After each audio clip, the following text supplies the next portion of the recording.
Se fosse para fazer uma aposta...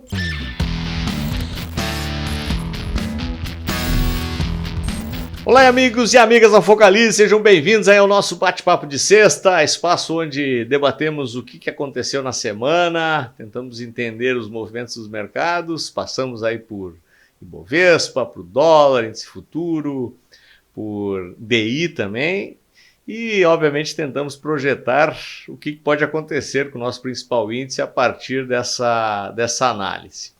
E antes de entrarmos no nosso bate-papo clássico, para quem não teve oportunidade de participar ao vivo comigo na segunda-feira de mais uma edição do Mestres da Gestão, eu sugiro com muita força que você assista uma verdadeira aula para quem tem uma visão de ações para longo prazo. O meu convidado, que é o Rodrigo Fonseca, um dos fundadores da Frontier, deu uma aula fantástica e está imperdível. Eu deixei disponibilizada a gravação para vocês aqui no canal do YouTube, então é só encontrar aqui na lista de vídeos que você já consegue assistir. Tá? Então, recomendação de fim de semana, em vez de assistir uma série, assiste essa aula que o Rodrigo, com muita generosidade, nos proporcionou. Muito bem! E aí, o Ibovespa estava com uma cara de que ia perder aquela região dos 109 mil, ficou brigando. E hoje, principalmente em função daquela expectativa do IPCA, talvez fosse um dos indicadores mais importantes na semana, o IPCA veio abaixo do esperado, trazendo um certo alívio em relação à necessidade de espichar aquele ciclo de alta de juros. Lembrem que o presidente do Banco Central falou que faria o que fosse preciso para trazer a inflação para dentro da meta, e como ela estava aparentemente escapando, os mercados começam a precificar aumentos da taxa de juros. A gente verificava isso no DI futuro, na expectativa da Focus, inclusive em palestras de vários economistas, analistas, enfim, quem debate o mercado já começava a projetar essa taxa mais para cima. A partir dessa expectativa reduzida que aconteceu com o dado que saiu hoje, alivia também essa projeção futura. Esse alívio todo acabou trazendo um pouco de otimismo para o nosso mercado e finalmente descolamos das bolsas internacionais. A gente vai navegar rapidamente para ver o que aconteceu no mundo inteiro e vamos ver que, inclusive, alguns indicadores fecharam negativo. A nossa bolsa chegou no intraday próximo de 3%. Testamos a região do 114, eu vou colocar o gráfico aqui para deixar isso aqui um pouquinho mais claro para vocês. Então reparem, esse aqui é o gráfico semanal, onde pela terceira semana consecutiva temos uma formação muito parecida. Então tem pressão vendedora, testa o suporte, segura. Pressão vendedora aqui, inclusive não fez nova mínima, segurou. Dessa vez fez nova mínima, mas não fez nova máxima. Segurou aonde? Na LTB. Quando botamos o gráfico diário, vamos ver onde segurou. Segurou na média de 21 períodos. Então, pode ser repique? Pode. O que muda esse quadro? Esse quadro mudaria no rompimento dos 114 mil pontos. Antes disso, pessoal, essa tendência não muda. Estamos na média? Estamos. Estamos na LTB? Estamos. Mas precisa romper. Se não romper esse patamar aqui, eu imagino que possamos continuar ainda nesse movimento um pouco mais lateral, consolidando o fundo. Qual a boa notícia? Pela terceira semana consecutiva, seguramos acima dos 109 mil pontos. Isso é bom? Claro que sim. Tendo em vista que as bolsas lá fora sofreram uma pressão vendedora, conseguiram recuperar-se em cima de alguns outros indicadores e segurou a coisa por aqui também. Melhorando o cenário interno, talvez a gente inclusive consiga buscar um pouco do terreno perdido durante os últimos 3 meses. E o dólar, Momberg? O que aconteceu com o nosso dólar? Olha só. O dólar estava tentando segurar-se naquela região de resistência aqui dos 2,50.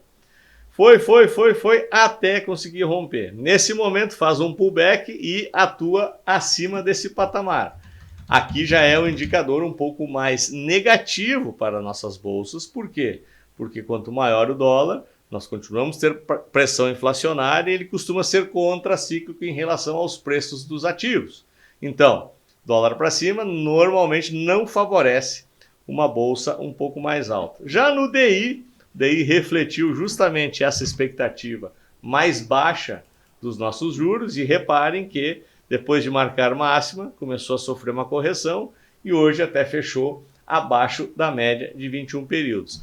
Aqui, lembro vocês, eu venho falando das janelas de oportunidade em relação aos títulos de renda fixa um pouco mais longos. Longo que eu digo, nem é tão longo assim, eu estou falando de 3, 4, 5, no máximo 6 anos. Esse intervalo aqui entre 24 e 28, na minha visão, tem uma bela janela de oportunidade ainda. Já não estão mais tão boas as taxas há 2 semanas estavam no pico, semana passada ainda estavam interessantes, a semana já caíram um pouquinho. Estão num patamar interessante? Estão em patamares muito interessantes, mas eu acho que o pico já passou. Mas fica o alerta, ainda tem janela de oportunidade nessa faixa. E para quem gosta de tradar títulos públicos, né, pegar uma janela um pouco mais longa, quem sabe 2035, 2040, até 2050, talvez também comece a surgir alguma oportunidade, pegando uma taxa próxima dos 5, IPCA+, daqui a um ano e meio, quem sabe, a gente já consiga ter ágio sobre esses títulos e sair de forma antecipada, fazendo o famoso trade de renda fixa, né? Então, vamos ficar atentos que isso também é uma possibilidade. E como é que ficou o nosso capital estrangeiro? Vamos dar uma olhada no relatório de entrada e saída e o que constatamos? Que entramos no mês de outubro compradores em bolsa. Estávamos com 4,84, fechando o mês de setembro. Não foi uma saída expressiva, tendo em vista aí quase 100 bilhões de entrada, mas o fato de já nos primeiros dias de outubro termos o ingresso aqui até o dia 6 de mais de 4 bilhões, anula praticamente a saída do mês passado. Isso é uma boa notícia dentro daquele contexto que vínhamos comentando dos estrangeiros, não tendo uma influência ainda nem para o bem nem para o mal. Nesse patamar aqui, ele acaba sendo uma influência para o bem. E olha só o que acontece com os contratos. Os contratos tanto de índice cresceram, ou seja, fortalecendo a possibilidade de não perdermos aquele patamar lá dos 109 mil pontos, ou seja, se não subir, ao menos para de cair.